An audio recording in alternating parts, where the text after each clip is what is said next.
On Labor Day weekend 2018, Sean Sinisi walked into a McDonald's bathroom. He dialed a friend to talk him through his misery while he shot a needle in his arm.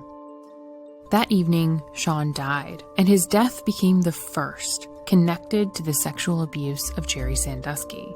Sandusky's crimes against children have rocked Penn State with fallout for a decade now, but this is not a story about Jerry Sandusky. From Advance Local and Meadowlark Media, this is The Mayor of Maple Avenue. I'm Sarah Gannam, and over the course of this series, I will tell you the story of Sean Sinisi and what I've learned about how the healthcare and justice systems that are designed to serve people like Sean instead failed him over and over and over. The Mayor of Maple Avenue. Available now on Apple Podcasts or wherever you listen. The mass murder of an innocent family forever shook this quiet town. How could a Sunday school teacher meticulously slaughter his whole family and then just disappear? After he killed them all and left, I was always so scared he was going to come back and get me. Isn't that crazy? Father Wants Us Dead is a podcast that sounds like a horror movie, but it's real. Subscribe now. Hello and welcome to another edition of the Ducks Confidential podcast. I am James Crepea and he is Aaron Fentress, and we've it's been off for a moment, for a while. A few things have been developing, stories and obligations and etc. Both on the college sports front, NBA front. Anything going on with the Blazers? Not that we're going to totally sidetrack, but I know Aaron's been awfully busy with things on the Blazers front as well. Yeah, there's been some draft stuff, but and a potential ownership situation as well. Potential ownership, yeah. I think that's going to drag out for a few years, though. I'm mostly looking forward to the draft. So, point is, there's been a few things on the docket, proverbially and literally. So, as a result, we've been away from doing the podcast for a moment, but that doesn't mean that there aren't things to discuss or issues going on, both for Oregon, for the Pac-12, for college football and college sports in general. It is that time of year. It is basically the talking season, which we are almost wrapped up with, basically, now that everybody's had their spring meetings. The Pac-12 had theirs about a month ago, just over a month ago. The SEC had theirs last week. I was there for a couple of days, and you say, well, why did you go all the way down there? Well, one, I would have been at the Pac-12s if not for the Doug Brenner trial, which we'll touch on momentarily and briefly. Not the specifics, but about an aspect of that actually ties all this together. But because of that, I didn't go to the Pac-12, so I went to the SECs because of Lanning, because of half of Oregon's coaching staff having connections to various coaches in the SEC, because of Bo Nix, because of all these various policy matters and discussions that are being had at the conference level and NCAA level that have effects on the Pac-12, even if they're being led by some individuals, administrators, commissioners, what have you, elsewhere in college sports. So, as I say, that is where we'll kind of touch on a variety of topics today, and we'll start with one discussion point that ties together with both, like I say, how it focuses on the Pac-12, but how it could actually be impacted by, chiefly, the SEC, and that is we are back. If ever there was an indication we're in June and July, this is it. 8 versus 9 games for the Pac-12. The perpetually unresolved issue for this conference of what is best, 8 versus 9, and what is the future, 8 versus 9, and what should the models be within either one of those situations. So, again, the never-ending cycle that is. This is. I realize that, but yet this is for fans. This is something that people are passionate about. They are quite dug in on this matter, I will say. All right, Commissioner Fentress, if the Pac-12 was making a change. You go 11. You go 11. Everyone plays everyone once, and you get one other game out of conference. You can do whatever you want with. That's how you do it. Period. I don't know any conference going to that extent yet. Now, in a tangential, I understand, but that's how you asked me if I was commissioner, what I would do. I think there is a possibility of such things in, say, the mid-2030s. Mid-2030s. And I'm not even being hyperbolic. Oh, you're not? Okay, that wasn't even a joke. My bad. No. I think in the mid-2030s, when the Big Ten and the SEC have their gravitational pull expand even further, potentially, that when you expand from 16 or 14 schools to, I don't know, let's just call a number like 18 or 20 schools. It'll be professional by then, though. Straight up, won't it? By mid-2030s, it'll be professional. Well, again, whatever we're called. Well, again, however we designate college versus professional is arbitrary at this point with NIL, and we'll get to that as well because that's a major talking point these days, an issue. But I don't think we're going to get to 10 and 11 conference games until we get to leagues being so vast that they have the volume of teams to require it. You don't play 11 conference games with a 12-team league when you only have a 12-game season. I wouldn't be opposed to it philosophically. Why not? Play all 11 because play everybody and then just play one non-conference. Why? Why not? Because if you're Notre Dame or Stanford, not Notre Dame, excuse me, if you're USC or you're Stanford, you're playing Notre Dame. So then you have no scheduling latitude at all. It's just dictated to you. That's my point. Like, everyone has their little things and it screws it up. The bottom line is the most logical way to do this to make it fair and right is to play 11, but that's never going to happen. But you asked me my fantasy. If I was the commissioner, that would be the fantasy. As far as 8 and 9, I don't even care. 8, 9, 7, doesn't matter. You're going to create a situation where someone's going to have an easier schedule than someone else. It's inevitable. Well, and then a situation where, okay, well, this team's 7-2 and that team's 8-1, but the team that was 7-2 lost to a 7-2 team, and the team that was 8-1 didn't play that other team, and so it's not a fair, equitable schedule. And then who makes it to the championship game? That's gonna happen eventually, I think. But it is what it is. So you just accept it and move on. They believe right now, in talking to Commissioner Kleofkoff the other day, and I'm going to have stories on this in the days ahead. Hopefully, starting this afternoon. We're recording on Wednesday mid morning here, so you'll be hearing us right around when either we'll have a story or we'll be having a story in the not too distant future on a variety of these topics. And one is yes, on the scheduling front, having spoken to Pac-12 Commissioner George Kleofkoff specifically, and to Washington State Athletic Director Pat Chun and Oregon's Athletic Director Rob Mullins about the scheduling topic specifically. First, moving and changing the conference championship game selection criteria and getting away from divisions, that makes sense. I'm not against that. That's fine. I have no qualms about that at all. I understand why it makes sense for the Pac-12 specifically, but it makes sense to me for any league. That's okay. That's fine. I don't think I was never married to the concept of divisions in the first place. To me, you didn't need them. If you had them, great. If you didn't, cool. The SEC was certainly the most tradition-based by that, but at the same time, they had only really gone to that model in the size and expansiveness in the 90s anyway. Because the championship game itself hadn't existed for forever, so let's not make it like this sacrilegious thing to change.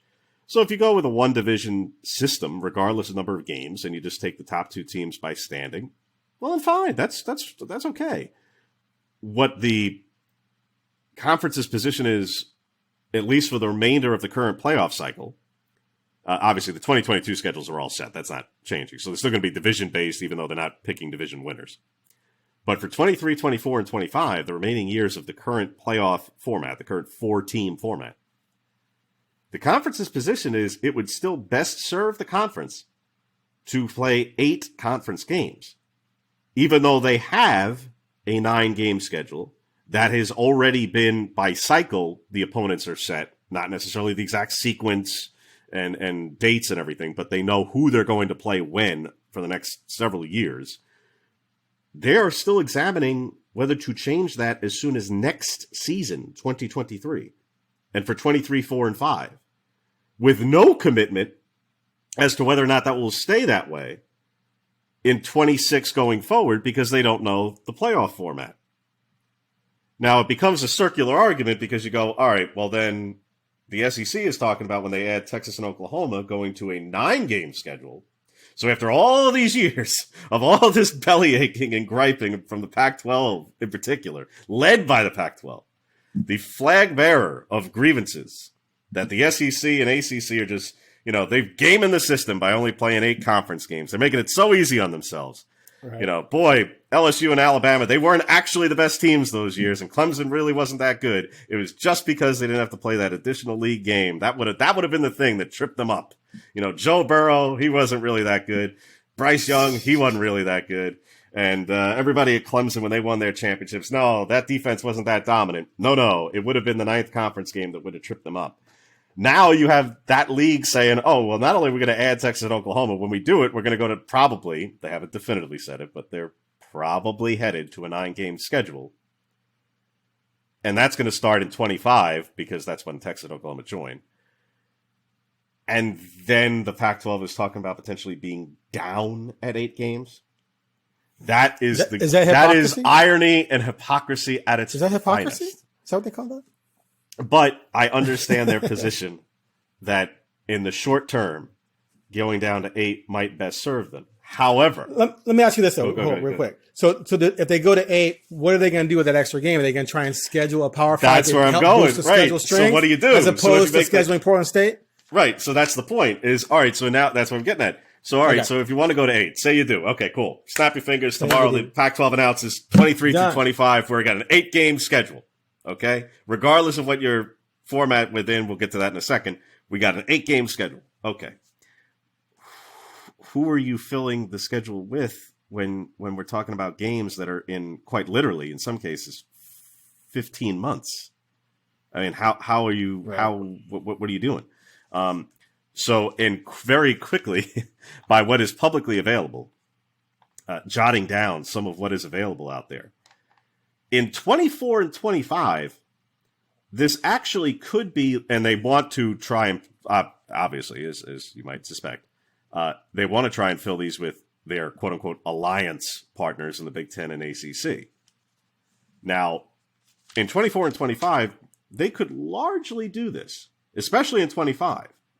They could largely fill, based on what's already scheduled, because, for example, Washington State is playing Wisconsin in 23 already, or Oregon State is playing Purdue in 24 already. Ohio State and Washington have a series in 24 and 25 already. So there are things that already exist. Colorado has one with Georgia Tech in 25. So there are some games and series that already exist. But there's not a ton in 23 that are available, as you might imagine. In 24, there are some. In 25, there are quite a good number. There are. They could pretty much get there. If they manage to marry up every single one, and I might have a follow-up story on like what exactly the possibilities would be within to do that. But in 24, they'd probably have to fill some with some openings that exist in the current or future Big 12, potentially. In 23, I don't know how they would get there. Because in 23, the openings that I've found, and I'm not saying I found them all, because I'm going by what's publicly available, and that doesn't mean anything necessarily, because there could be some that are tentatively scheduled that just haven't been formally announced, or some that haven't been officially announced but are nevertheless contracted. There are not a ton of Power 5 teams out there with openings. As you might imagine, we're talking about 2023. We're talking about, like I just said, 15 months from now. Like it's not going to be a lot of openings. You got, you're more likely to have a series scheduled 15 years from now than an opening 15 months from now. So, are there some openings? Yeah. By what's publicly available and out there, there are openings that appear to be at Pittsburgh, Miami, Georgia Tech, Northwestern, and Central Florida, who is not part of the alliance, obviously, but would be potentially moving to the Big 12 rather quickly in 23. But in 24, that list grows, like I say, significantly. There are some games that already exist, like Colorado and Nebraska, like I mentioned, Oregon State, Purdue, Ohio State, Washington. Those exist, but then they would just have to fill also with an ACC game. Just because they have a Big Ten game doesn't mean they don't.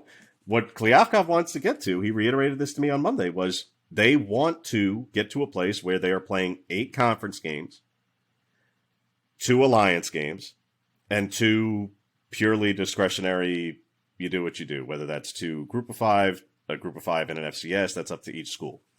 That's the ideal world. But as he has said, as you have said, as everybody's pointed out, yeah, but everyone's locked into contracts for so many years out.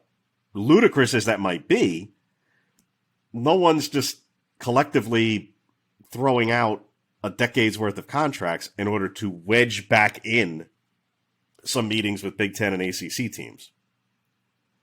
If you've already got contracts set up for years and years and years ahead. So how that would actually work in the short term, I don't know how feasible that is. It sounds great. It sounds fun. Can teams just do swapping and changing and say, hey, we were going to try and schedule this team. Can we move this contract? Yeah, you might be able to move. Because maybe two teams who are going to play each other might want to scrap their game mutually and then schedule something else. Sure, there's definitely the opportunity to move, for sure, and slide some things around. But for example, for looking at Oregon specifically, Oregon's got a bunch of Big 12 opponents lined up for the next several years. They don't have an ACC or a Big 10 team on the schedule until 2029, when they play a home-and-home with Michigan State, and then they have the rescheduled, and well, at this point it's just new home-and-home with Ohio State in 2032 and 33. But they've got the Texas Tech series, Oklahoma State, Baylor. Those are all on the docket, and that's coming up in the years ahead, and that's fine. But if we're talking in hypothetical land here, if the Pac-12 dropped to 8 conference games for 23, 4, and 5 at the least, they would have an additional opening. Well, who are they adding? Is it a home and home with somebody? Highly unlikely, because even if someone has an opening in 24, it doesn't mean they have an opening in 23 or 25 to correspond. Doesn't make any sense to do it with that given opponent. Or are we just doing one-offs? And are there enough, like I say, from a feasibility standpoint, for everyone in the Pac-12 to do this, to marry up with everybody who they're looking to do it with from a home and away standpoint? Because, like I say, there are some who have, for instance, and I know this is really going to get you, your ticket. You're going to be glued to the couch for this one, Aaron. I understand. But Rutgers has an opening in 24 and 25 based on what's publicly available. Mm. Well, who is going to play the home and home with Piscataway, New Jersey, outside New York City, who recruits, East Coast kids in the Pac-12? Who's doing it? And by the way, who, for Rutgers purposes, is going to find of any value to play a team from the Pac-12 to where that makes sense for them? Unless they're going to open up Southern California. But you think, USC is going to play Rutgers? I mean, come on, stop. Is UCLA going to sign up for that one? I mean, that'd be, of all the ones to sign up for, that wouldn't exactly be the most desirable. I'll say that. Right. If you're Arizona, I think Arizona Rutgers actually makes sense from a competitive standpoint at the moment. I do. And I think from a recruiting standpoint, it potentially could make sense for each side. It could. Jed Fish is, a coach briefly, obviously, in the Northeast area with New England and stuff like that. And I think could probably best serve to expand horizons even outside of Arizona's footprint or SoCal's footprint. But with that Rutgers was obviously going to largely recruit its area, but if it could expand anywhere in the West Coast, it would be either Southern California or Arizona. So I could understand it. But having said that, that doesn't mean it's the cure-all. Doesn't mean it's the only thing. And again, Arizona already has a series with Kansas State in those seasons. And that's Big 12, not, Alliance. So like I say, there's not a perfect solution for any of this to do it in the short term. In the long term, if after 26, if with the SEC it's like 90%, in my opinion, I do not see the SEC staying at 8 games. If the SEC goes to 9 games and the Pac-12 goes down to 8 after 2026, that is so absolutely ludicrous. That would be, I don't see the value in that at all. I don't understand what the move at that would be at that point. In an expanded playoff, when the SEC is going to 9 and playing at the top of that conference, playing multiple Power 5 games. If they go to 9, if they flip the switch to 9 tomorrow, which again, it's not off the table, they could do it in the not too distant future. There are some teams in the SEC who would be playing exclusively Power 5 schedules in the 2020s in some years. Florida, Georgia, a couple of them have ones. Now, they admit they probably have to move some things around on their front. And this does, believe it or not, to circle it back to and connect it to the Pac-12, would have fallout in the Pac-12 if the SEC does go to 9 games. Not just in terms of, does the Pac-12 play 8 or 9, or what do they do, and this, that, the other.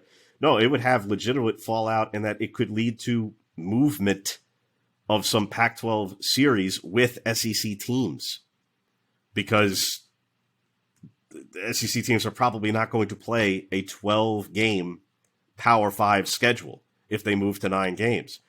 There is no team in the BCS or playoff era who played an exclusive Power Conference schedule. Right. It doesn't exist. Correct. So as much as everybody wants to drive back attendance and get, people to spend money to go back in the stadiums and everything, they all want that.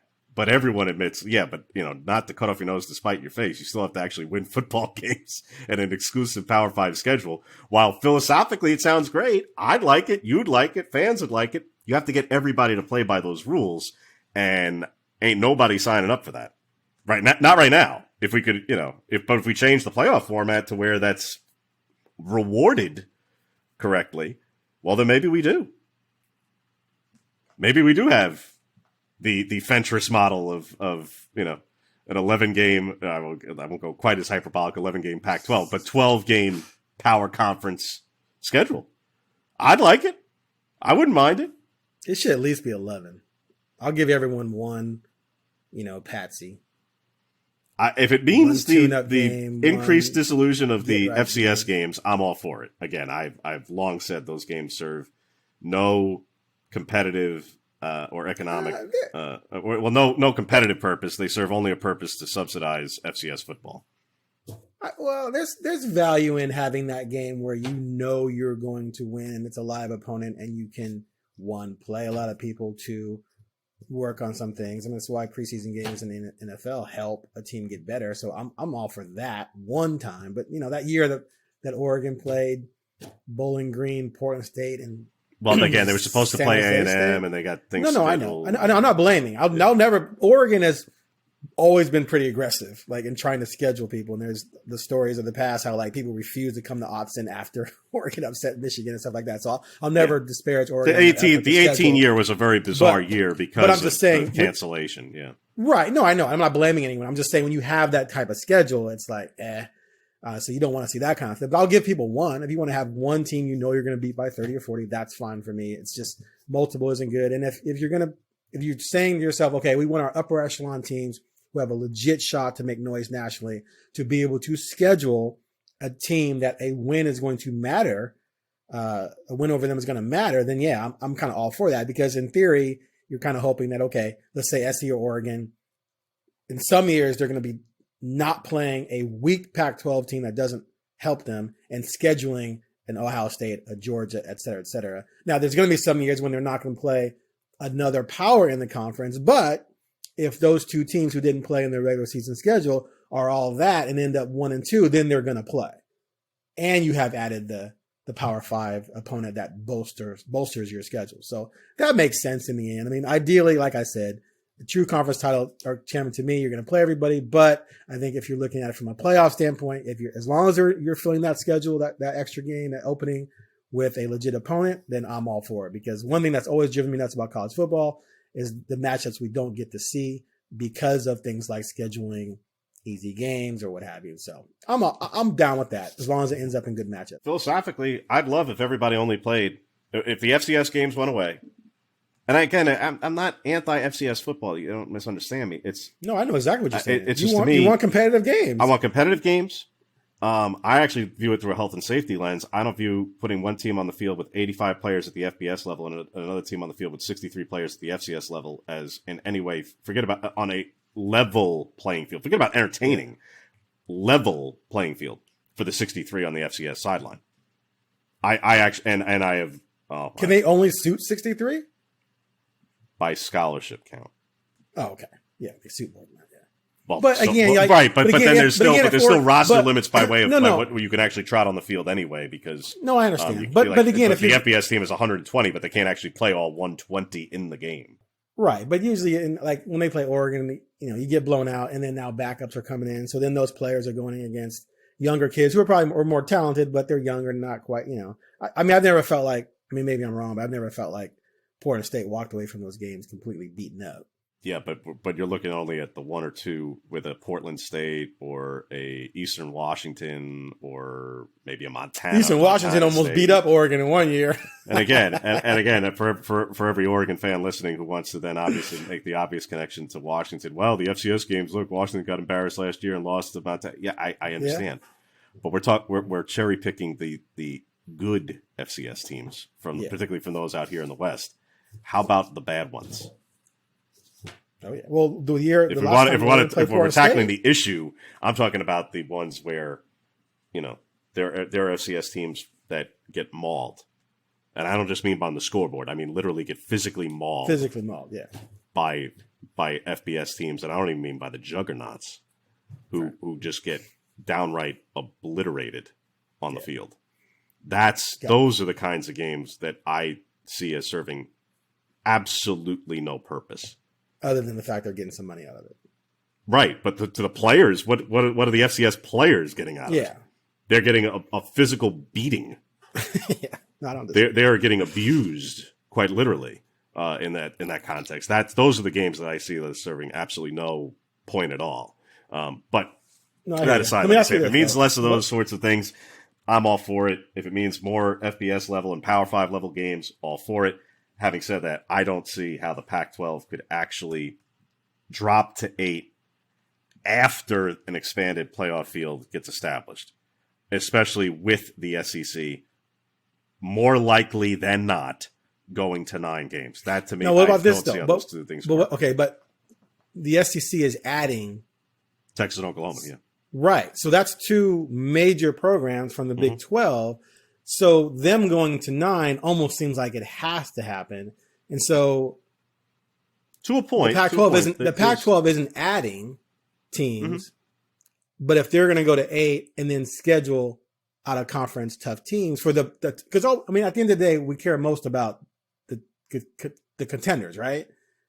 So if the contenders are able to schedule more Power 5 legitimate opponents, then for the upper echelon of the conference, it's going to make sense, doesn't it? Hypocrisy or not.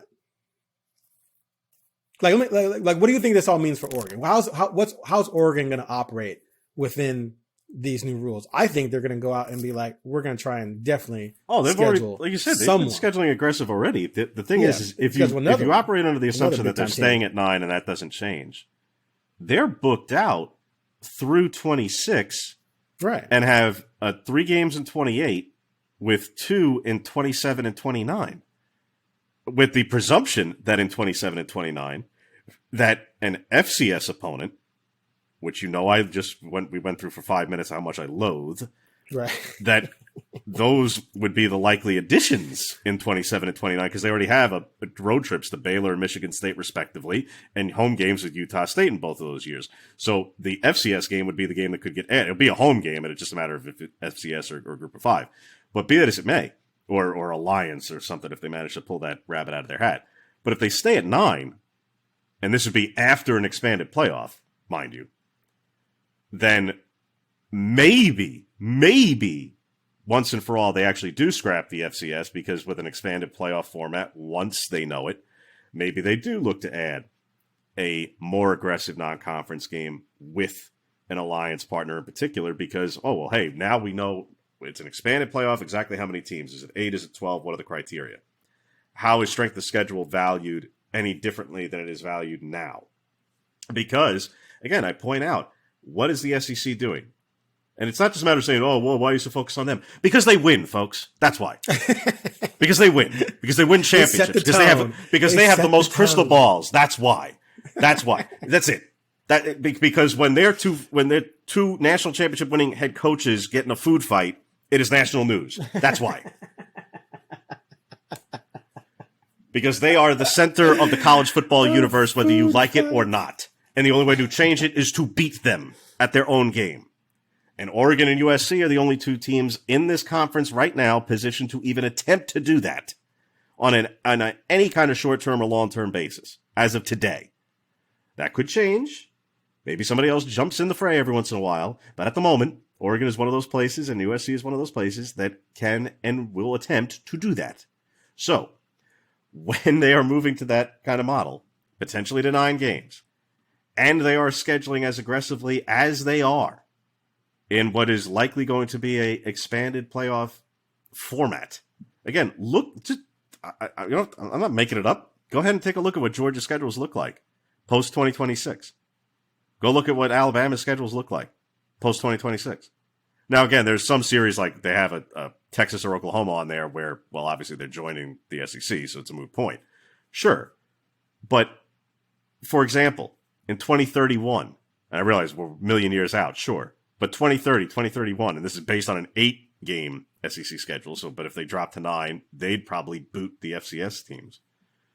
Georgia has non-conference games. Obviously, they already played Georgia Tech with Ohio State and Clemson in 2030.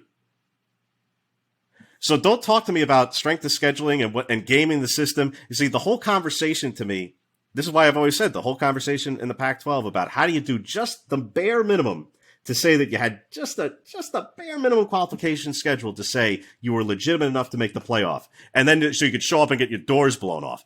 Georgia goes out there and says, oh, yeah, we're going to play Georgia Tech because we always do. And whether they're good or not, it doesn't really matter. But we'll play Ohio State and Clemson in the same year. And you're going to talk to me about the strength of schedule. And that could be a year where they don't even know if they're going to play Alabama, depending on the rotation, or Texas or Oklahoma because they weren't even scheduled at that point in the conference. I mean, come on. So that's how the SEC is approaching it. Oh, we're gonna add Texas and Oklahoma. We're gonna say bring it on. And by the way, we're also gonna have games where we're playing the biggest national powers of the last decade outside of our league. Yeah, that's what we're gonna do. That's what Georgia's doing. See, here's what's crazy. What Alabama's doing, playing Notre Dame and Ohio State, and Ohio State and you've got a Notre Dame, Oklahoma State, Ohio State, West Virginia. These are in some of the, and admittedly, in one of the years, they do have Arizona in the early 2030s on the schedule. Look at what the best teams in the country are already doing in non-conference scheduling and ask yourself, even in an expanded playoff, what actually best serves the Pac-12? In the short term, I understand if they could drop to 8 and make it all work, how it could make sense and how it could help Oregon in particular. But in a expanded playoff, no, I don't think playing 8 games makes the most sense. I don't. Well, in an expanded playoffs, are we talking 8, 6, or 8? What are we talking about here? Expanded playoff format? Yeah. I think we're talking about 8 or 12. Probably 8 or 12. So probably now, 12. If they go to 12, isn't it less important to worry about your strength of schedule? Just win your conference you're in, or go 11-1. Well, we haven't established the automatic qualifier conversation. That's one of the holdups. Well, but I think this move to change the championship selection criteria, which was sponsored a proposal was brought forth by the Pac-12, who tweeted out their change like 6 minutes after it was formally decided because they had sponsored it. And it was unanimously approved by every other conference for that matter. But they led the charge on it. That this is not just good for the short term, but could potentially help grease the wheels a bit in changing the automatic qualifier conversation. Because the alliance conferences, specifically the Big Ten and the ACC, I think the Pac-12 to a degree, they do philosophically want it. I'm not sure how steadfast, whereas the Big Ten is out. Kevin Warren has come out and said, we absolutely want an automatic qualifier. I'm not taking an expanded playoff without an automatic qualifier. And why do they want it? I don't think it's because he's so necessarily afraid that the Big Ten champion won't make it based on the top 6 conference champion criteria. If you have 12, how could... Yeah, exactly. There's no way the Big Ten champion is not going to make it. But here's the thing. Because if it's not absolutely stipulated, then you can't bill your conference championship game as a win and you're in the playoff. That's the difference. I mean, you kind of can. I agree. Okay, and that's why I say if you change the criteria for the championship game from divisions to top 2 based on win percentage, you one side or the other are kind of rendering the issue moot. The whole point is, for those who don't want the automatic qualifier, right? Mainly the SEC, you'd say, okay, Pac-12 fan perspective, Pac-12 homer perspective, why would the automatic qualifier be such a holdup? Why are those who are opposed to it terrible people? Okay. Well, their concern would be in a bad league or where division imbalance is vast, an upset in a conference title game could lead to a 7-6 or 8-5 conference champion getting an automatic bid, and then that team potentially getting a second playoff spot because maybe they have a really good team. So maybe you have a dominant, we'll put names to it, dominant Oregon plays a mediocre South Division team. South Division team pulls an upset. Okay? They get the auto bid, but Oregon was sitting there at 12-0. Well, now they're 12-1. Well, they're not going to be left out of the 12-team field, so now they're in as an at-large, not as the champion. But now the third place or fourth place SEC team, who's 10-2 or 9-3, just got bumped out because your automatic qualifier was some 8-5 luck box in a conference championship game. By changing the criteria for the conference championship game to top 2, you mitigate that possibility dramatically for any conference, for the Pac-12. And again, the Pac-12 is the only one with weak division imbalance. Again, remember when the Big 12 had them, there was some, they largely haven't had them now. And now the ACC is a train wreck outside of, obviously, when Clemson was going well, and they weren't even good last year. So to try and mitigate that and keep it at the top 2 and get away from divisions, that I think helps. It hopefully renders the issue moot. Either for those who want the automatic qualifier that, hey, what are you worried about? You're going to make it regardless. Or from their perspective, to put it to Greg Sankey in the SEC, why are you against it if we're putting our top 2 teams in? The hypothetical doomsday that you're concerned about, rightly, in my opinion, gets mitigated. So, but the number 2 team could still be 9-3. Right, but their point is that they're talking about the division, the bad division champion being like 7-5. Like the year UCLA was 7-6. Right, that's what they're concerned about. Now, the bad team could be 9-3. Yeah, you could draw up a scenario where the bad team could be. Look, if you go to a 9-game conference schedule and lose all 3 of your non-conference games, and then you go 5-4. You could theoretically have a losing record overall, but the division champion. If you take it to the nth degree. Yeah. Mathematically, you could make that work. We don't want that. Nobody wants that. That would be terrible. So, because that is possible within such a system, moving towards a different wing certainly makes some sense. And I realize we're discussing this at length, but it's the point that, well, one, it's the off season, but 2, this is the sort of the issues that do have to be kind of sorted out with it. But by moving to top 2 by win percentage within conference games, and then how many conference games do you play, it does mitigate some of these issues. So perhaps, and I'm not speaking for him because even though I was just down there talking to him, we actually didn't address this possibility. Perhaps Sankey becomes more willing to accept the automatic qualifier criteria as long as contingent upon every FBS conference, particularly the Power 5 conferences who are being awarded the auto bids, that an automatic bid recipient, that conference is contingent upon having a conference championship game where the top 2 teams are playing, not on divisions. I think that becomes a more palatable reality with this recent change led by the Pac-12, rather than what the discussion was 6 months ago, because of the concerns, because the whole automatic qualifier discussion was they want to be able to build, because it's the biggest piece of television asset that a conference has to offer is its conference championship game that it controls. That's the single biggest thing that George Kliavkoff or Kevin Warren or Jim Phillips or Greg Sankey or any of these commissioners can negotiate is their conference football championship game.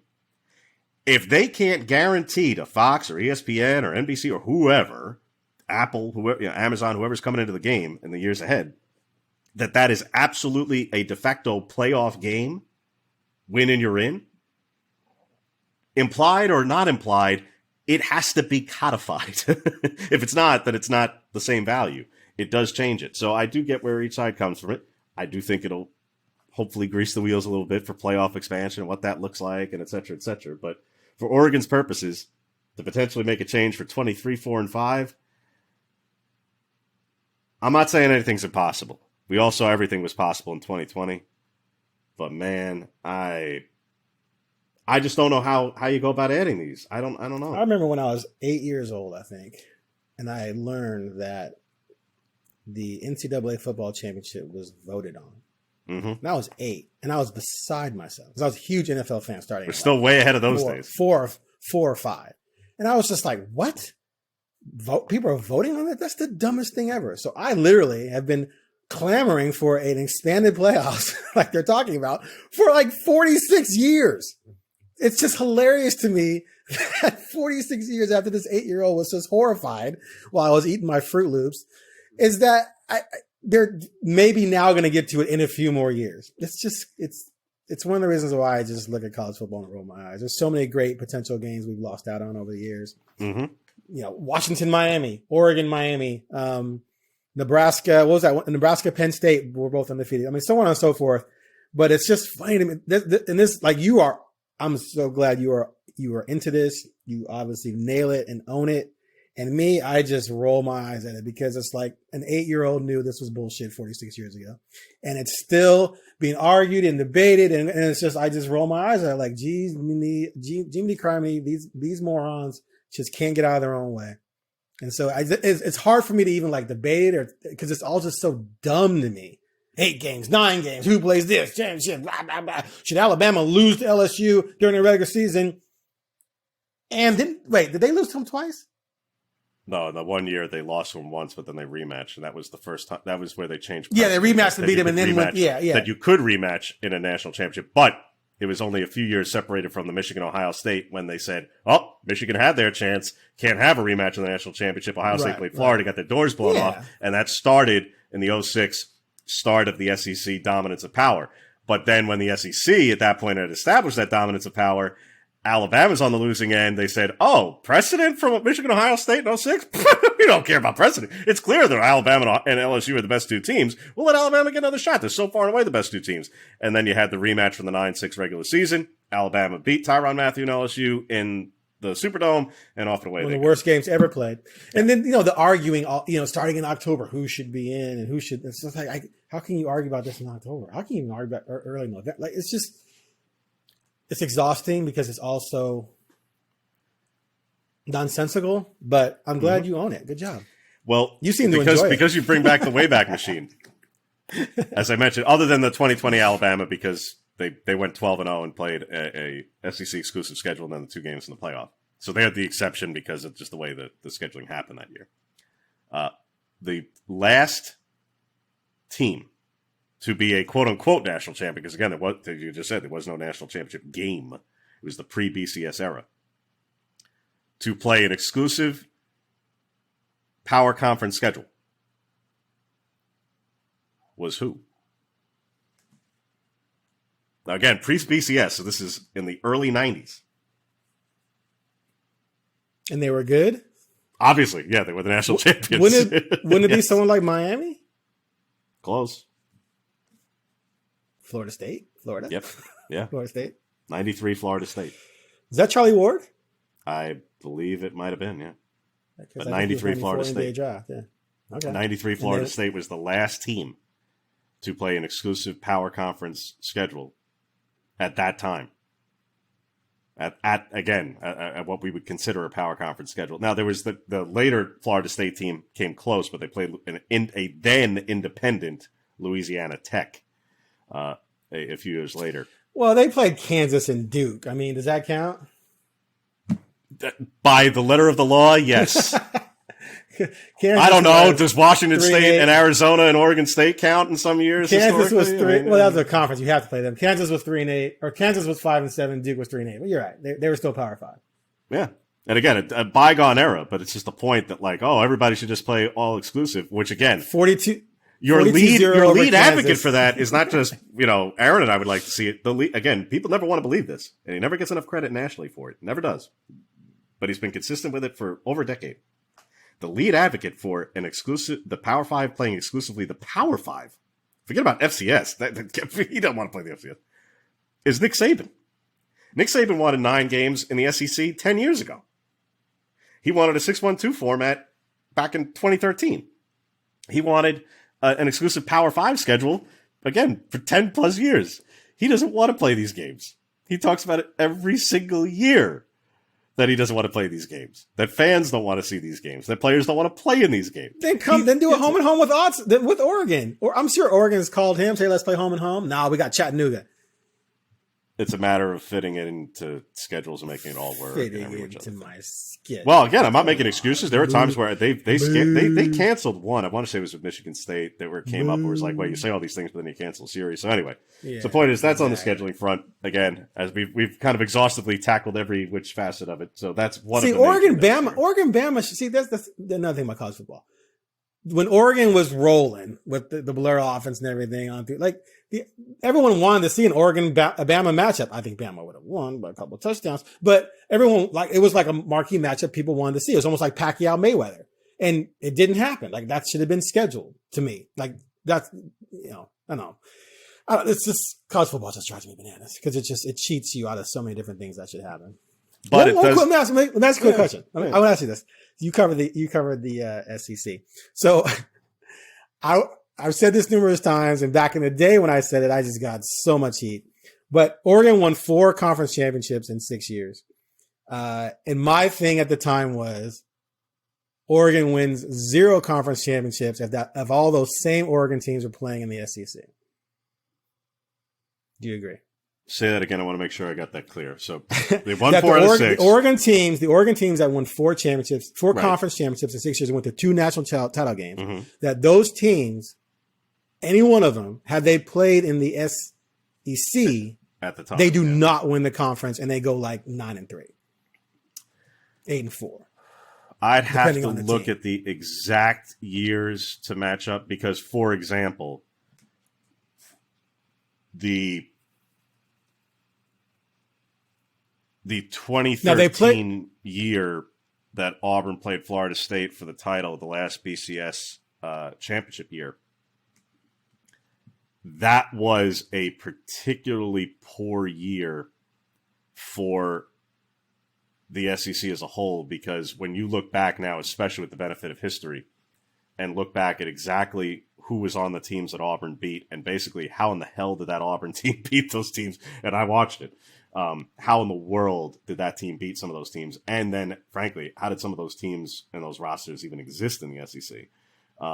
Some of the teams in the West, in particular, outside of Alabama or LSU. LSU, it's inexplicable that LSU team wasn't better than it was. When you look at the receiving corps, Beckham and Landry and some of the running backs, that was just preposterous. But. Well, 2013 Oregon didn't win the conference. Didn't win Pac-12. So right, and that's why I say that's one of them where that year they didn't win it, but they were still a good. But they were still a really good team. They were an 11-2 team. Right, they just didn't win the league that year. In 12, they were 12-1. That would have been an interesting one. I realize, it was against a dominant Alabama team, no question about it. But again, Bama and Georgia that year were both extraordinary teams, absolutely extraordinary teams. Dominant teams, but in a relative sense, because even if you look back at that Georgia team from 12, that it came within a caught pass, I think, of winning the SEC championship game. If they didn't catch the final pass of the game, I think they score on the next play and win it, and Mark Richt has a national title rather than, Saban winning another one in 2012 against a terrible Notre Dame team. But be that as it may. To me, 2014 is the best chance because you had Buckner and Armstead. So you had 2 legitimate D linemen that could hold up in any conference. The other teams didn't have the line play on either side of the ball for me to believe they would have held up in an SEC schedule. Yeah, I mean, the bottom line is, look, they lost to Ohio State in the national championship that year. And, of course, right. Ohio State beat Alabama in that semifinal, so which was a competitive game. So you can point out, well, look no further. There's definitely some merit to that. that would have been, I think, from a pure talent standpoint, because what you're ultimately getting at is between strength of schedule, strength of overall roster talent, and the week-to-week nature of it. And that's the difference. I think the week-to-week nature. And, dude, there's not one NFL running back or NFL receiver from those teams, those Oregon teams. I mean, LaMichael was there for a couple years. Kenyon's hung around as a backup punt returner.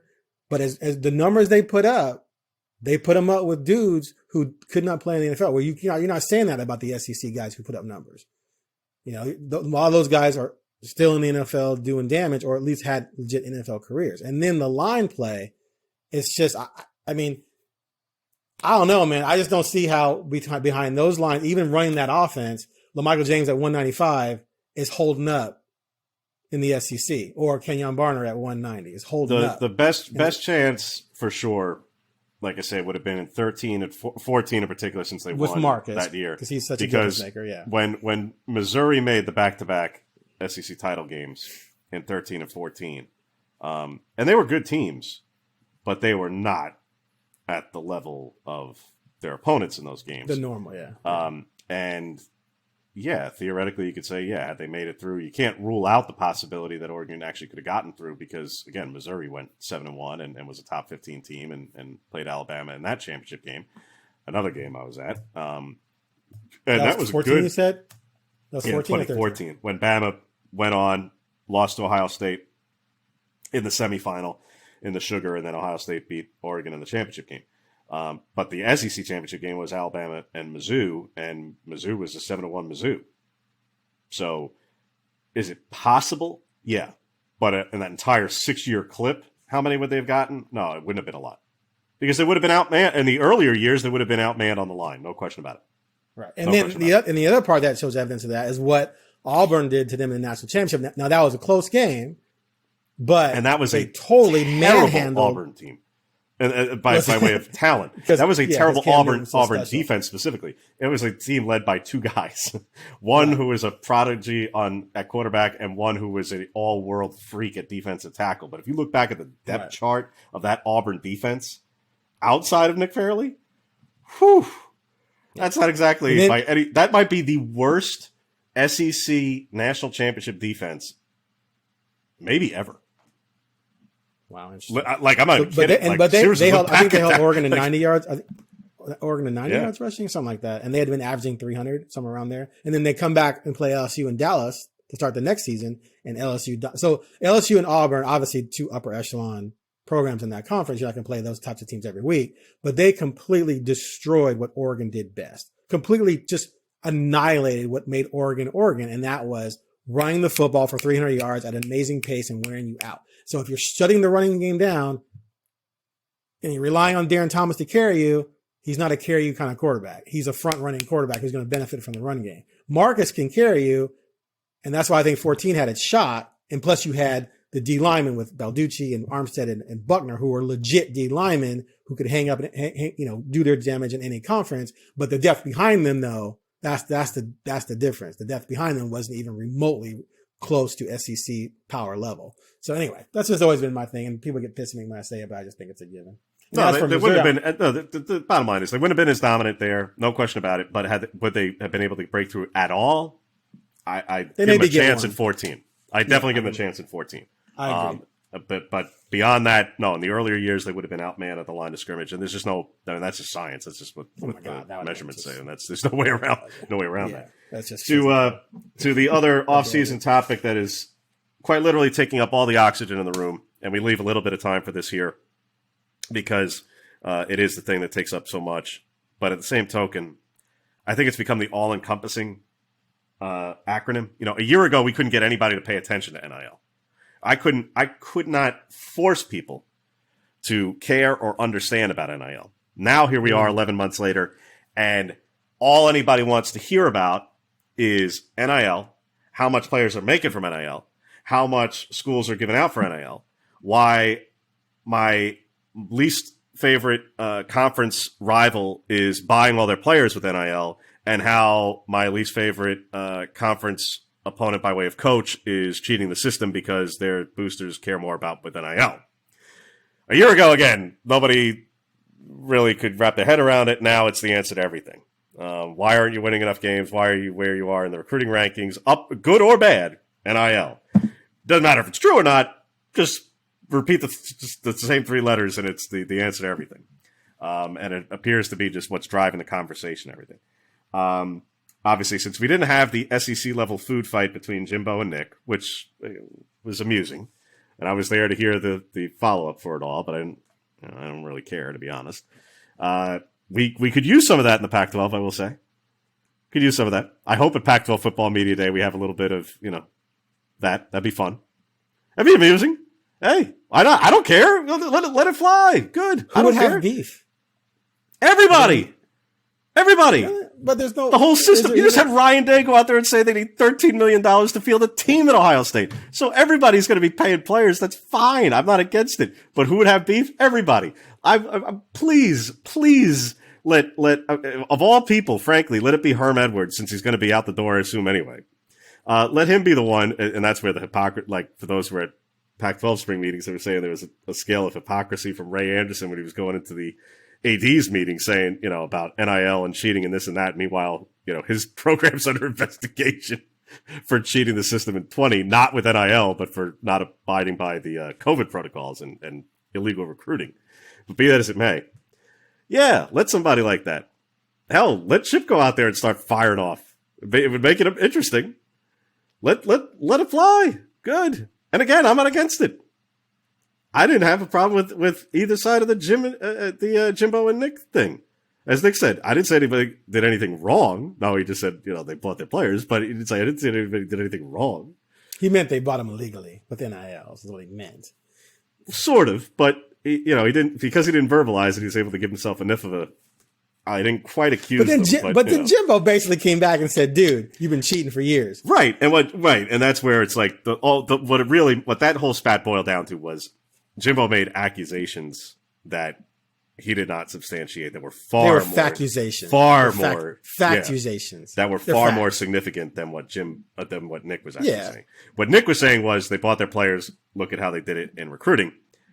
They bought their players. Now, again, this is all parsing and semantics, and a Pac-12 fan doesn't necessarily care about all this, but it does spill into some of the Pac-12 aspects with NIL because Oregon and USC are probably at the moment two of the only schools in this conference who could even generate the fan bases to have collectives or directives of substance. I know Washington has one as well, but there's just not a lot of that level of fervor and available resources in this conference.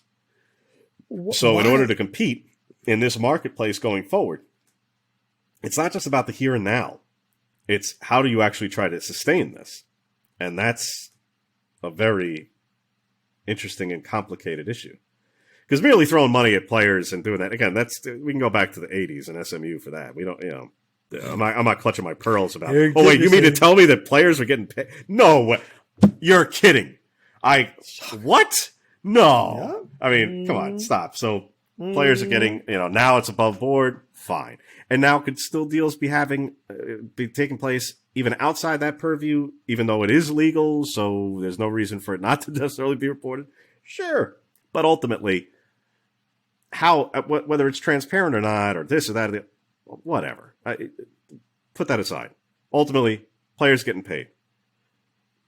The clutching of the pearls from those in the system is ultimately about control, is what it's really about. It's they're losing control. Losing their grips of control in an uncontrolled and largely deregulated space. And how do you define what is legitimate versus illegitimate NIL? Well, when the other team does it, it's illegitimate. When my school does it, it's legitimate. That's how everybody approaches it. Oh, all our NIL deals, they're to the letter of the law, absolutely in the NCAA guidelines. There's quid pro quo. They're meeting their obligations. They're doing everything. Oh, they're spending like crazy. It doesn't even meet the definition of NIL. They're just making it all up. Oh, yeah, all right. Yeah, okay. Sure. Yeah. Everybody else is cheating. We're doing it all right. That's what every school in America will tell you. Okay. Fine. How do we go forward? What does it actually look like? What does it mean to Oregon, to Oregon State, to the Pac-12? What is Oregon doing now? Well, they have Division Street. Huh? Division Street as a entity exists, and it procures and secures obviously certain deals that have gotten out there, and it's much more on a team-wide or athletic department-wide even basis. Where's the big money for the big stars? Well, again, there's going to be further deals probably facilitated by any number of opportunities, whether it's through, again, I'm not going to speak for Division Street. I'll work on and certainly do some stories on what they're doing or not doing or what have you.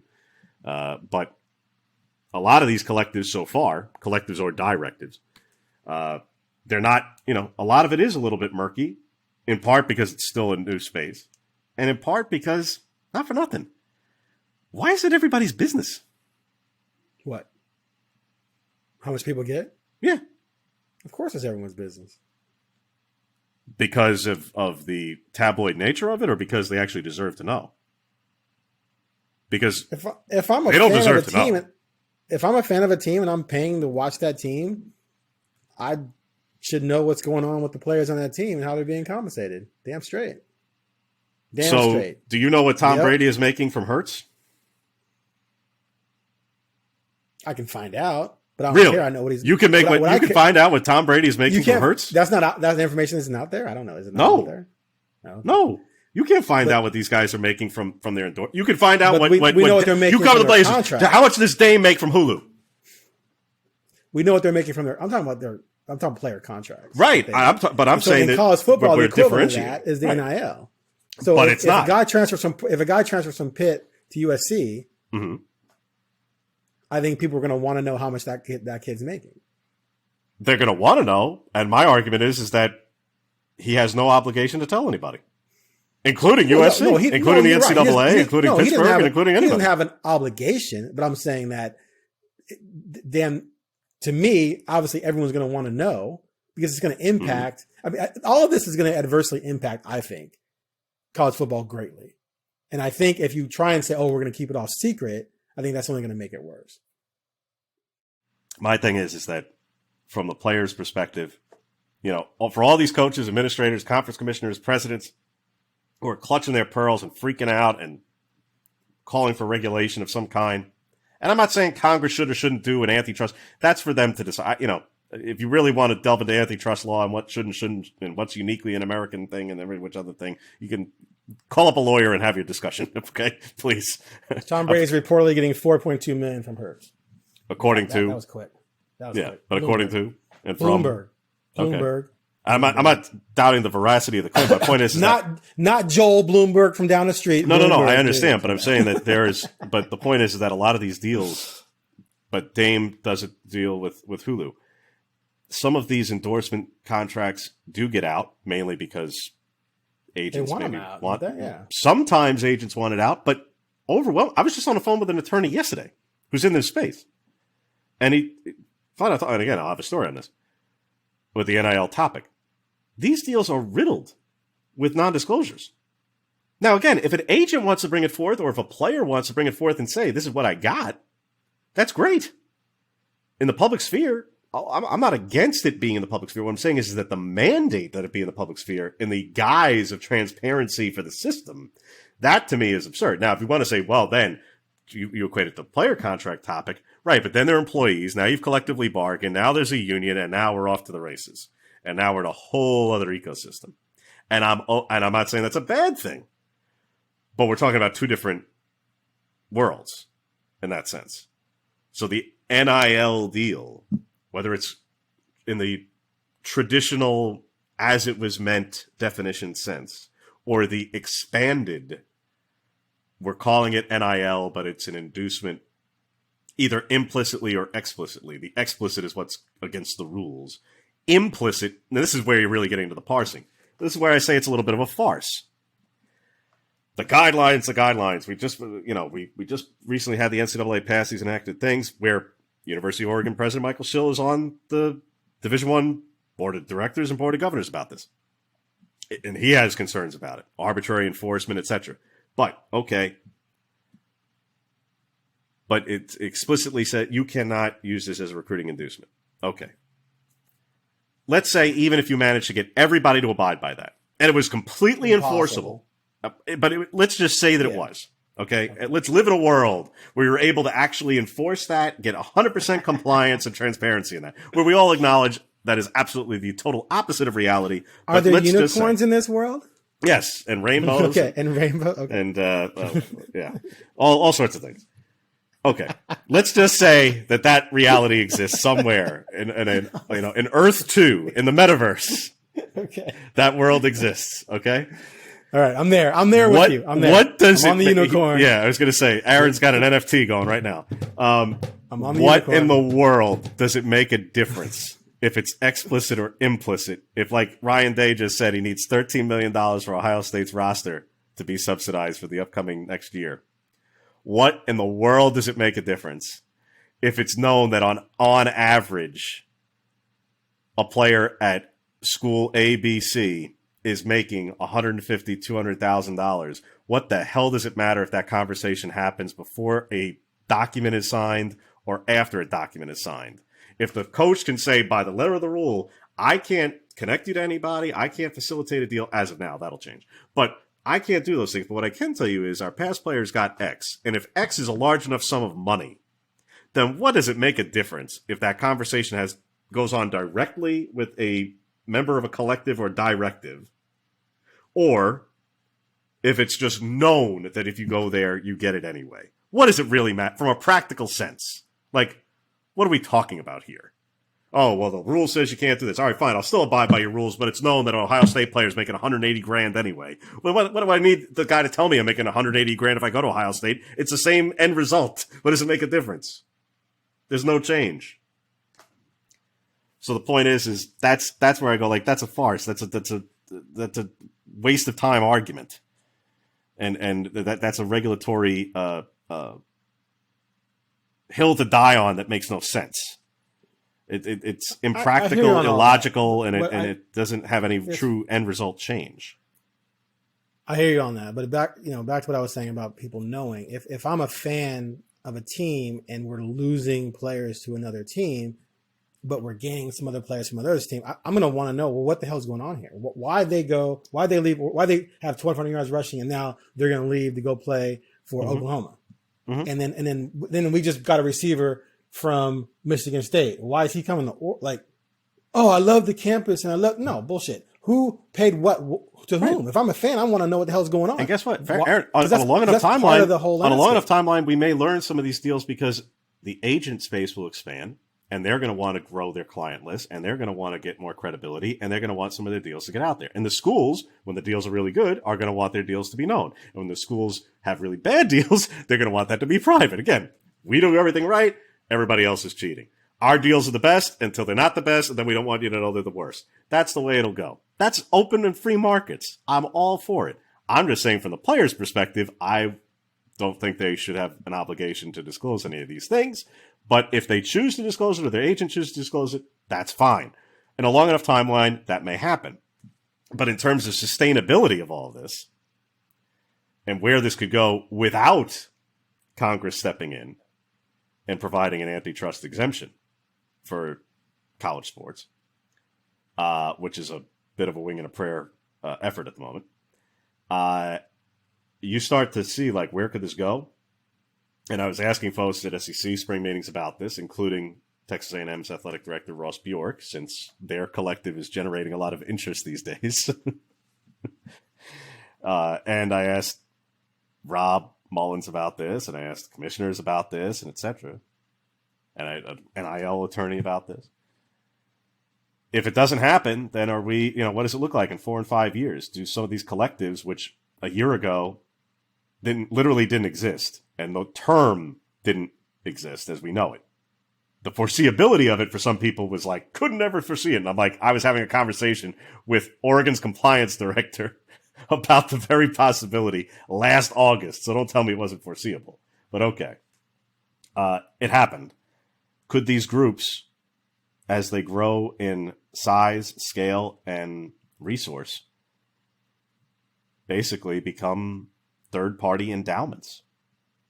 outside of the control and purview of the university and athletic department. And then in which case, who can actually sustain that?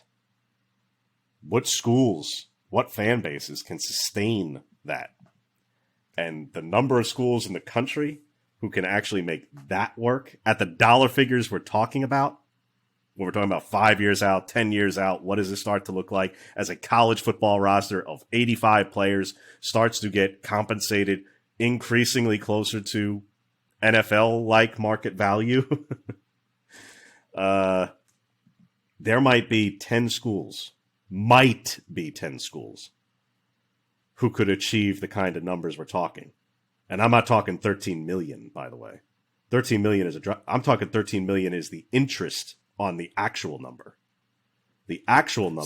So then what we're going to get is maybe a 25-40 team upper echelon league, and then everyone else drops down to we're not doing NILs. But no, they'd still be doing them. No, they'd still be doing them. It would just be such a different value point. And then what'll happen is those players, those levels will be the farm system for the better schools. Because if I'm Oregon, I need a wide receiver, and I look at a school that can't afford to pay what I can pay, and man, that guy's good. We missed him. Scoop him up.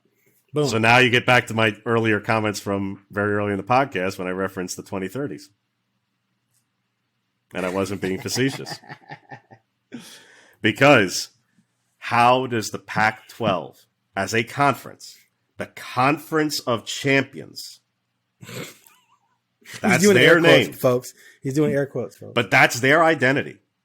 How do they compete in this marketplace when equivalency sports, and I'm not even going to go down that road because we could be here all day, but there's going to be changes there that are long overdue and et cetera, but that's an increased cost burden to the schools, all right, well and good, and to the benefit of the athletes, but nevertheless. And then in an NIL space where increasingly those numbers have to be rather enormous. How does the Pac-12 compete in these marketplaces when they have increased, relatively speaking, higher liabilities than some of their peer conferences with less assets and revenue streams than many of their peer conferences? That's a hard spot to be in. And outside of Oregon and USC, I'm not sure how many members of the Pac-12 can really fight and contend in that space. I'm not sure. But I will know that, like I say, as I know why the 2030s, because when we know what the Big Ten's new media deal is, probably sometime around the 2032 or 2036 range, I would imagine, because that just happens to be when the SEC's and ACC's deals are up. If everybody's deals end around the same time, I think that's when you could see some invitations be extended to expanded conferences and have those, as Aaron has alluded to multiple times now, a upper echelon of, say, 40 teams, even within the Power 5 now of 65, 66 teams. Well, maybe that becomes two 20-team conferences called the Big Ten and the SEC. Or 4 10-team conferences. You play every team once. You have some cross divisions. Boom. We already know that there's only, 40 schools that are ever going to be in the mix ever, even the schools who are in the mix every 5 or 6 years. So let's just cut the fat and get on with it. So what does that mean to, like I say, to outside of Oregon? What does that mean to the other schools? Like to Oregon State? To Oregon State, to Washington State, to Cal, to UCLA. They go into a different realm of football. They go into another tier of football. And if Oregon doesn't play any of those teams as much, or maybe they only plays, maybe they still play Oregon State, but they play somebody else. You got three non-conference games. Point is, in 2035, when you're retired and we're on a podcast in the metaverse, and we're debating the Big Ten football schedule of 2035, and Oregon is playing, the powers that be. I'm Michigan doing Ohio the State. math. I'm doing the math here. Am I retired? I might be. Go ahead. Close enough. I was like, I wasn't wishing you away, but I figured 15 years from now it's possible. But you know what I'm saying. But in 2037, let's bump it a couple of years to be extra safe. You're right. I think you're right. There you go. Unless so I 2037, just to bug you. Aaron Fentress with a Mai Tai and a drink with an umbrella in it, and we're debating the Big Ten football schedule of 2037 when Oregon is playing Michigan and Ohio State, and everybody and who else? Who else from the Pac-12 is getting an invite besides Oregon and USC? I think UW could step up in that realm.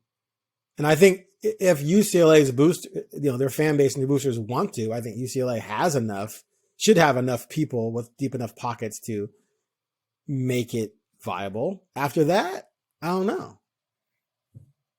Cal people just don't care enough about football, but there's definitely a lot of rich people that have come out of Cal. And Stanford, oh my God, right? I would say the politics of UCLA and Cal make that very complicated. Stanford, I think the Big Ten would want it, but it also gets complicated.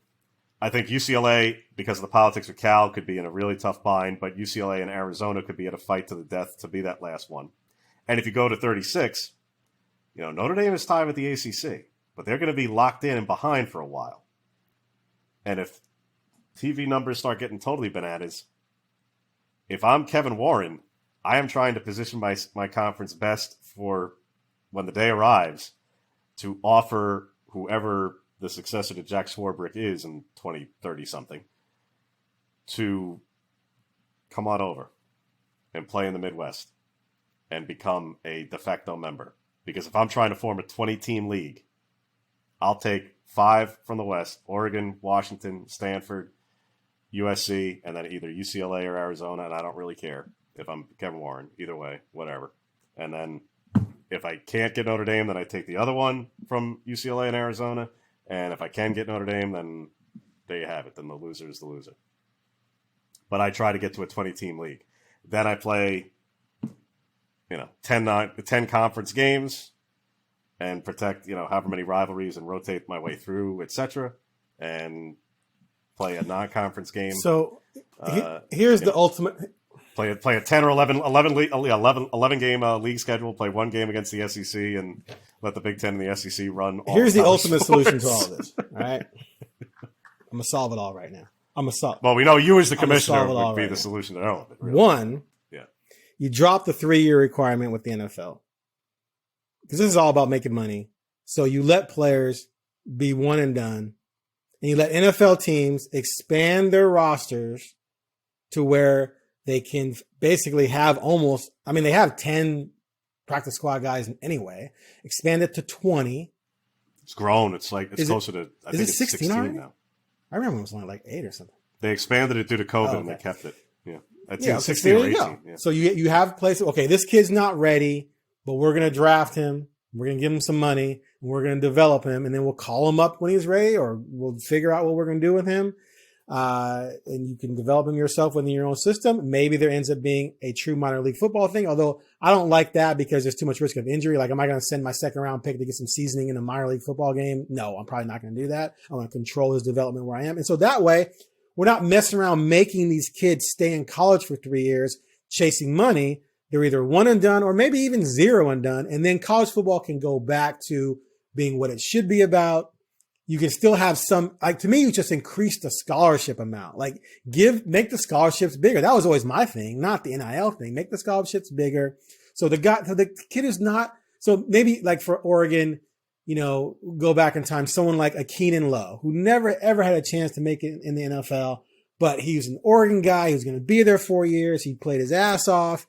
He is going to be happy playing at Oregon and getting a scholarship and graduating and maybe getting the bigger scholarship because there's money to be had. And just go back to that world and let all these kids who want to ditch their team after 1 year and go chase money across the country, who are just going to alienate the fan base who's really attached to their program, by the way, and just let them go pro and go away. Go. Just like they did in basketball. Done. a lot of things that you say there, I'm not necessarily against certain aspects of it, but the overarching nature of it, though, is ultimately, to me, on all these issues that we're talking about, but to what you just hit on a lot there with the professionalism aspect of the college sport, to me, it boils down to adapt or die with it and embrace it. I think for far too long, there has been a very paternalistic view, internally and externally, within the system and within the fan bases of college sports. Not any one fan base. I'm not saying this is unique to Oregon or unique to the Pac-12 or anything. This is just college sports as a whole.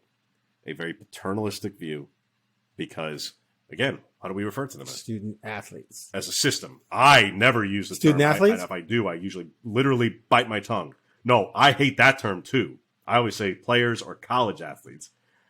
Kids. Oh, this kid, that kid. And that's mainly a thing because it's just, well, I'm older than, so therefore anybody younger than me is a kid. But then it becomes really, like I say, paternalistic. They are kids, though. And guess what? Kids, though. Yes. Are they? Not to the legal definition, they're not. I mean, it's time to start to shake that free, man. Their brains aren't fully developed. 3/4 of them are not allowed to buy alcohol. That's or a lot. 60%, depending on which. I don't know. I look back at myself at 18, 19, 20, and I very much see a kid. That's not the point, though. It's a matter of saying, but the whole idea of like, well, the economic aspects and when they have the ability. Oh yeah, that. No, I agree with you on that. I mean, 14-year-old tennis players make. That's like, well, hey, look. Yeah, no, I'm with you. But you just had Kalani Sitake of BYU earlier this offseason when we're talking about all this NIL stuff and scheduling. And by the way, they're on Oregon's schedule. And they're joining the Big 12 and realignment and how many games, all these things we were just talking about for the last hour. There you go. Suggest he doesn't think a young person should have that much money. Oh, well, I mean, I think you can make the argument about how they are going to handle that money. Are they going to blow it? My thing would be not that you. No, but that's paternalistic. Yeah, that's their problem. Okay, here's what I would say. I'm not saying that's their problem. Pay them the money. I'm saying that you would hope that they have people in their life who can offer oversight to how they use that money because you're just going to light it on fire and blow it. Hope so. I think there should be, but at the end of the day, we agree. If when Marcus Mariota was here, what was that guy's value to the Oregon football program? $5 million a year? If you went back in time and said, okay, Phil Knight, this is what's going to happen with Marcus Mariota in the next 3 years. You're in contend for the national championship every year. He's going to win the Heisman and be the number 2 pick in the draft. $5 million a year from you right now, or will you erase him and you're going to go with Jeff Locke? Would Phil Knight write that check if he knew in advance what was coming? He probably would. I mean, if he's going to pay these coaches they keep bringing in $3, $4, $5 million because of what? Not having done anything as a head coach ever. I'd pay Marcus first. And then hire any old coach. So, yeah, I mean, to me, the money's there for them. They are worth it. So, yeah, they should have it. But I would hope his point is, okay, but someone be there to help that kid manage living in a world where you have that kind of money. Well, right. But the point is that you can't control that. You can't say right. But you can't say, I don't think a young person should have that money. It's ridiculous. You can have that money in the first place. Who are you? And why should you have your money? Why should you? Why should you be earning it? We give it to tennis players. We give it. It's bullshit. I agree. Exactly. If the market calls for it, the market calls for it. Bottom line, they're all free market capitalists when it's their money. When it's somebody else's money, that's the problem. So again, hey, look, if the player can get Gary Coleman made $30 million, that they have all the systems and the wherewithal. Right. You hope that they have all the support systems around them, and again, managers. They talk about the tax fallout and they're going to receive 1099s. So, oh well. Again, this is their problem. Exactly. If they want to engage in the space as legal adults and engage in something where you receive compensation, yes, you have to pay taxes. Yes, you do. That's what accountants are for. Guess what? That's them's the breaks. And if they worked a job, which they've always been able to do as a college athlete, since the foundation of the NCAA, you could still work an outside job, having unrelated to anything. Really? I thought full-ride scholarship kids couldn't have jobs in this. You couldn't work at the pizza shop? I thought they couldn't. No. Yeah, you could. Go back 20 years ago. It was Mario Williams from when he was at NC State was working at Subway. Now we're going to need to get a sponsorship. We need an NIL sponsorship for some. Just for mentioning that, we should each get a free sandwich. But no, go ahead. Yeah, we should get a free. Yeah, but point is there was nothing stopping it. And guess what? He had to pay taxes when you work a regular job. So again, that's because they have to pay taxes or because they don't know about doing that. That's their problem. That's their burden. If they can't solve it, they're a legal adult. That's their issue. This is where I talk about the paternalistic aspects. I'm not saying it's a bad position from you shouldn't have the concern. I'm saying that we need to shake ourselves free systematically, those inside the system and outside observers, from this whole position in the first place. That, they're not going to be responsible with it. They don't deserve it. They haven't proven it. This is going to ruin my experience because I'm loyal to the school, but they're going to go out and do it. No, Again, this is what markets are going to dictate. Back when I've said this before, back So when Mike Bellotti made $500K or whatever it was, you know, to me, expand the scholarships. Once coaches started making $3, $4, $5, $10, $12 million, like then, and ADs are making $1 million, coordinators are making, some coordinators are making $1, $2, $3 million. Jim Levitt came here and basically worked Oregon for $5.4 million, whatever, over 2 years because of the buyout, et cetera. At that point, it's just stupid. There's that much money out there. The players need to make money, period. I just don't like the system. I don't think you necessarily like it. But at the end of the day, like you said, the money is there. The player has established a market value that someone's willing to pay him. If he wants to take the money and do like the Joker and Batman's Dark Knight and light it on fire and say it was never about the money, that's his prerogative. Yeah. 100%. 100%. I would do right. it. If there's cautionary tales down the line about so-and-so made $8 million playing college football and blew it and is broke by age 26, right. then he's broke by age 26. But guess what? He was broke at age 19 when he was playing for you. If you didn't get the NILs, you were fine with him being broke at 19, but now you're going to cry because he might be broke by 25 because he wasted all this money that he earned. Shut the hell up with that nonsense. I'm with you 100%. Yeah. Exactly. And ultimately, look, and that NIL deal is, again, their NIL deal is cheating and it doesn't, it's not transparent enough and isn't for real value and is totally out of the marketplace. Guess what? You can't legislate an outside third-party business from making a bad deal. So because you say it's a bad deal that's out of market and not in line with the actual work that's being required for NIL purposes, which is what everybody's attacking John Ruiz, who's the only, he's the face of this whole issue at Miami because it's been the most in the public sphere, which, again, there's good and bad to be had with that. But he's the guy being attacked for it. Okay, but guess what? You can't legislate what he does with his money and his businesses. If he says it's a value to him, and you say, well, that's not commensurate with the level of return you're getting. It's his money. Says who? It's his money. If he wants to light it on fire because he wants to see Miami athletics be really good, guess what? That's his prerogative. Hey, I'm with you. He can do that. Remember, if he wants to pay every single athlete at Miami $1 million a head just to do it and then tweet out a couple of things for his businesses and says, I got what I came for, guess what? That's the system. He can do it. So you didn't yet try and change okay. the system. Like, I don't like it because he's just doing things that are completely nuts. Well, find yourself somebody who's philanthropic, who feels like they're really dedicated to your system, your school, who's really nuts with their money. But until you have them,